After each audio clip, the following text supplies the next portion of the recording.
I'm Diego Cordovez with Adam Schoenfeld. Welcome to The Scoop, brought to you by Full Tilt Poker. Now, for a long time, Adam, you were the only PhD theoretical physicist in poker, and now Michael Binger's come along, and he's put up some extraordinary results, and he's kind of put you in the shadows as theoretical physicists go.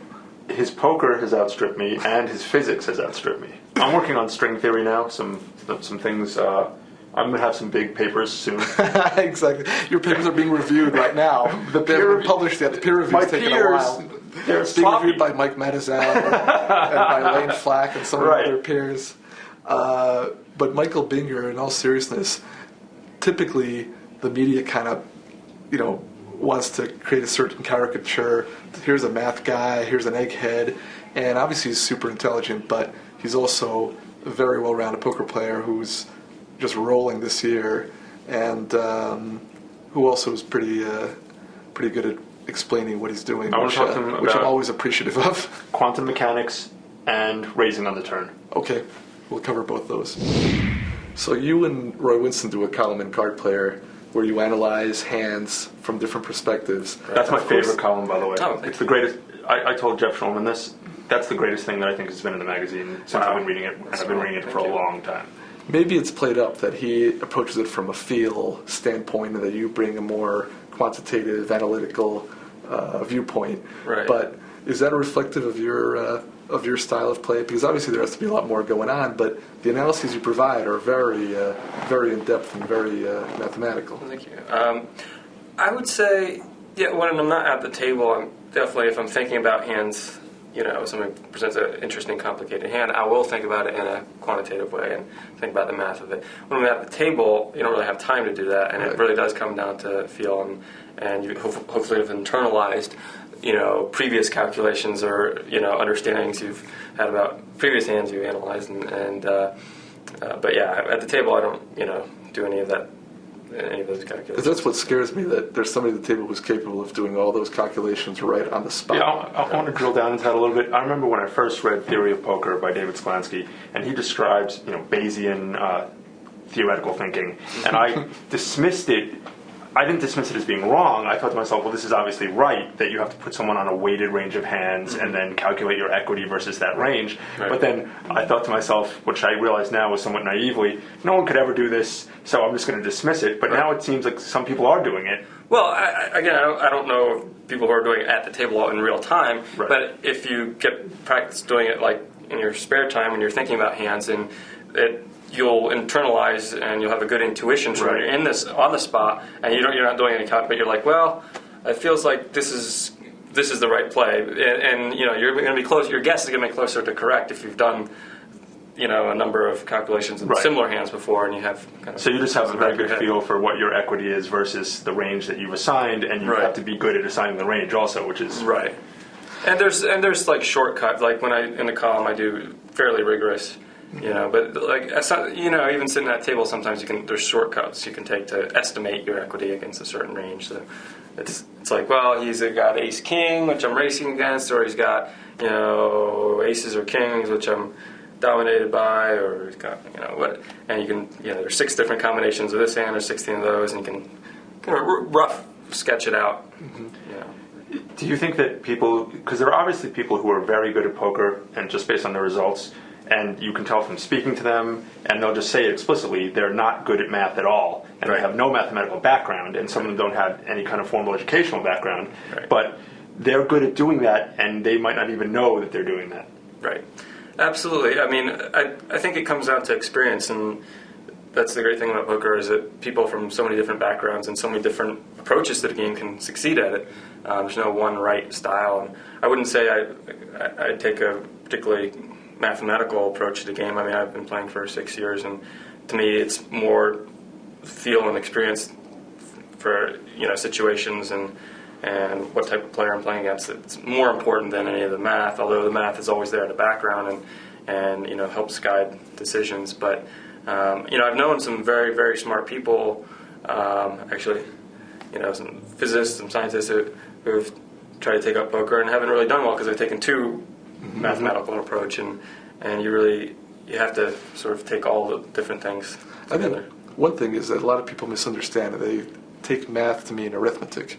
And people say, well, I'm not good at math because they've never been numbers oriented. But the math that applies to poker really has to do with logic and with game theory and kind of math in the broadest sense, which you don't have to actually be even comfortable with numbers to be able to appreciate and use. Right? Sure, that is a very good point. I mean, there's the most basic math of just knowing the probability for certain draws, that sort of thing. Right. Then there's, like you said, game theory concepts and just knowing, bluffing frequencies and things like that.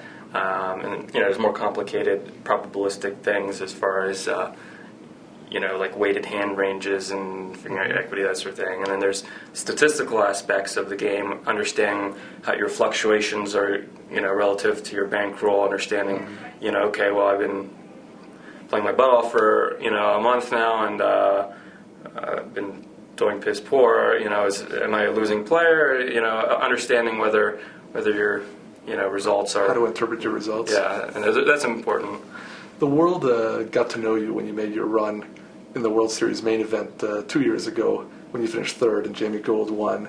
And so a lot of people make it to the final table and then you never hear from them again because that event is kind of a unique event and certainly it's possible to just run well or have a lot of soft tables. But since then your results have proven that you're the real deal. And this year you're right at the top of the Card Player of the Year standings and have had a lot of good results. So were you pretty experienced going into that final table just kind of quietly and that people didn't know, or is it a fact that you had a good run but since then you've really devoted more effort to the game? I think I've improved my game since then for sure. I think at the time I was a good player at the time. I've been playing for about since 01, 02. Online or I started live in the Bay Area and played for 2 years live. I was in graduate school at the time and took a year off to play poker because I was kind of not having fun in graduate school, so I decided to play poker. And I started with Limit Hold'em and then started learning No Limit and No Limit tournaments. See, on TV they presented it more or less as, here's this PhD candidate from Stanford, and look, he's at the final table, he might win the main event. But, I mean, you'd been a poker pro, even if for a short time, but nevertheless, you really had been playing full-time. Yeah, I played full-time for about a year and a half, from 02 to 03, then I went back to school and started playing part-time, and then I started playing online at that point, because it's hard to play part-time live when you got to put in 8-hour sessions to really make it worth your while. But I didn't have a lot of experience in large buy-in tournaments at that point. I played the 05 World Series, played the 5 or 6 events and whiffed them all. And I played maybe a dozen, 1,000 or bigger buy-in tournaments going to the 06 World Series. And in 06 I played, I think 6 total. The first 4 I whiffed, and then the 1,500 event before the main event, I final tabled that one, and then the main event. I still look back at the focus I had and the way I played in 06, and it was very, I still strive to repeat that. I have more experience now, can hopefully bring more skills to the table, but a lot of it, there's so many players out there who have the ability to play well and to be a dominant player, but execution is the hard part, and being in the zone and playing your best, your A game for a week, it's hard to do, and I feel like I did that with a couple small exceptions where I wasn't, I think the day we played down to the final table, I didn't sleep well the night before, and midway through the day, I was one of the chip leaders going into the day, and midway through the day I lost my steam and was really struggling and got short stacked, and so I limped in the final table as a short stack. But well, it's true, watching those shows, which now they're showing over and over and over because of the World Series, I mean, your demeanor was really strong. I mean, you were at the final table, you were very composed, very confident, and you can definitely see the range of reactions to making the final table because you see people who are very jumpy, very anxious, or, and you seem to be very patient. Maybe, too much so. I mean, there may be times when you look back and you think, I could have made this move or not, and who knows. But you certainly had the right presentation. You looked very in control. Do you think you were too patient? No, when I look back to 06, at the final table I have 2 hands that I regret. And, other than that, I feel like I was very disciplined. There's a couple hands where I could have gone broke early in 8th or 9th place, where what was that? There's a hand, I think it was players limped, and I had something like Queen Jack suited, and I smelled something that's weird going on. I I just folded even in position, and then Jamie Gold raised, and then the player limp re-raised all in, and I think it was Queens against Jacks, and Jamie busted. Queen Jack would not be a good hold. Yeah, and I was like, Against well, that's a Richard good Lee. fold. Yeah. That was against Richard Lee or when he went out. Yeah, I think it was And him. he had a lot of chips, but went out pretty early with the jacks. Yeah, that was against a shocking Jamie Gold. hand. That's what right when I first thought, wow, I have a chance of winning this tournament, because I was still short at that time, and I was like, wow, I'm just trying to survive and hopefully find a good spot. And all of a sudden now there's only 5 players left, and we're on a dinner break, and anything can happen now. You know? What were the 2 hands that you think about? One of the first hands I played was I was not getting any cards. I had Ace 10 under the gun, Ace 10 suited, I think, and I raised. Alan Cunningham called from the big blind. I had a very tight image at this point. I often won't play Ace 10, but I had a very tight image. I thought, good chance I'm going to take the blinds in and he's down right there. Alan calls from the big blind, which I didn't like, and the flop came King Queen 8. So I had the double gut shot. Yeah. I believe. I think that was. I had the double gut shot, whatever it was. Yeah. Queen Jack 8. It was Queen Jack 8. That's right. Queen Jack 8. And he checks. I have basically a pot-sized bet, and I have an open ender. Yeah. I don't know what cards. I ship it. He calls very quickly with ace queen, top pair, top kicker. So I've got 8 outs twice. I hit my king on a turn, so. And it's very deceptive at this point Yeah. that you were trying to.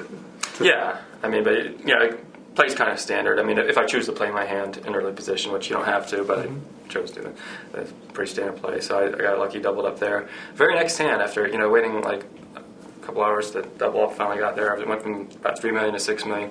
I'm in the big blind now, and Paul Wasika's on the button, and he's short stacked, and he moves all in on the button for about 3 million.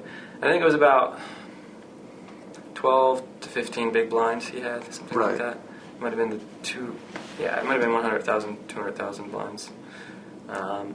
And I had ace 9 offsuit.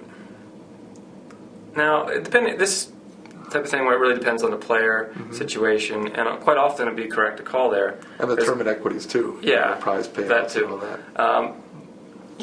A button raiser, guy who ships it from the button. A lot of players are going to do that with a wide range of hands, any ace. And so ace 9 might be good against. Especially with that chip position. It could be a lot worse than any ace from the button chipping it in. Yes, Yeah. of course. But in this situation, Paul was not getting out of lineup. Paul was not shipping with any ace. He was not shipping it light there. He was playing a He solid. played very solid. Yeah. And so I needed full day hand there, but I didn't. And I called it. I was up against ace jack, and I lost back what I had just won. And And hindsight's you pumped him up. Right. It's easy to say that in hindsight, but even at the time, I feel like I didn't think it through like I should have. Then the second hand that I regret was later on, when either 3 or 4 handed, and so you see on TV.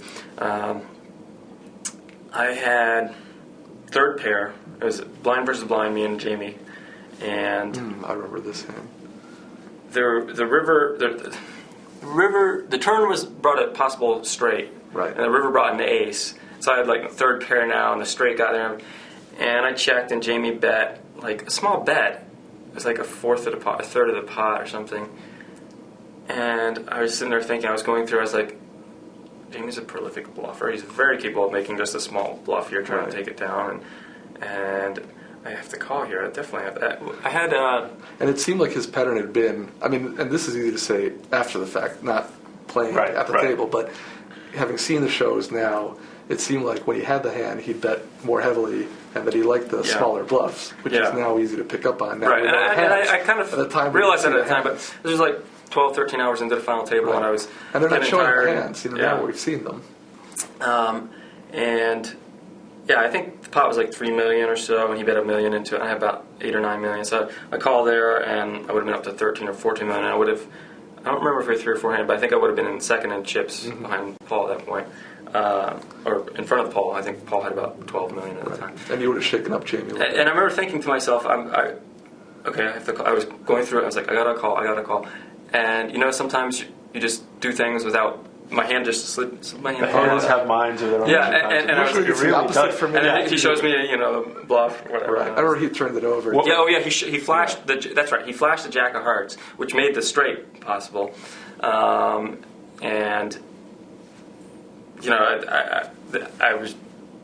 I have no excuse for making that bad fold. It's just sometimes you make a bad fold and you're like, why did I do that? Yeah. What was your reaction at the time to Jamie's now infamous table talk the entire time? It didn't really bother me so much. A lot of people, were annoyed by it. And also, what you see on TV is the whole World Series leading up to the final table. I only played at the final table with Jamie. I didn't play with him in any previous tables. So, he's a pleasant guy. I enjoy talking with him. He gets a bad rap sometimes for some of those antics, and some of them maybe were questionable, but none of that bothered me at the final table. I do regret not calling on the hand where he flashed a jab, which, obviously you shouldn't have done that, and sometimes I don't know exactly what the rule was, but you might get a penalty there, so I kind of regret not playing that hand. And in your mind, even before the success of the World Series, were you already thinking in terms of poker as being, something you'd do full time, or did that just clinch it, or did that just change your entire plan? Well, no, I finished my PhD in April of '06, and my plan was to play poker full time. I basically, I'd been playing off and on for a couple of years, and really enjoyed the game, but I was always struggling to balance my research and poker, and it was hard. And I felt like in the '05 World Series, I wasn't able to really focus because I would go out there for a couple days, play a couple events, come back, and work on my research. So I was looking forward to just focusing full time on poker for a year or two, and obviously, having the big score in '06 helped me play all the big tournaments and that sort of thing. I was probably going to, you may play satellites to get into some of them, not, Right. But that certainly helped. Well, so far it's been, not surprisingly, a big success because, as I said, you've already won a couple of tournaments this year, and you were right at the top of the card player standings, and you've been in the top 5 the entire year. And we expect here the World Series will probably add to that. So I hope so. It's been a rough couple weeks so far, but for a lot of people, tournaments that's the way it goes. So. Now, it used to be much rare. Good player would say, "Yeah, I've whiffed so far." That's when the tournaments have 100 people in them or 200. Now with 1,000 people in each one, that's the majority. You don't even realize it. Yeah, but still, 10% of the field cashes, and the fields are pretty weak, so it's demoralizing. And I don't feel like I've played my best in the past week or two. Somehow you just stumble once, and then it's hard to pick yourself up. And, right. All right, Michael. But thanks for coming by. Thanks, we'll look for your name in the World Series and elsewhere. Thanks for joining us on The Scoop, brought to you by Full Tilt Poker. Write to us at thescoop@cardplayer.com and look for us on Card Player TV.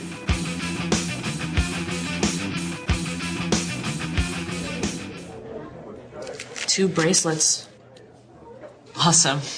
Well, these aren't easy to win. I remember this one like it was yesterday. My opponent had me down to my left. Sorry. Anyway, it's down to my last few chips. So, I had to call. We play at FullTiltPoker.com.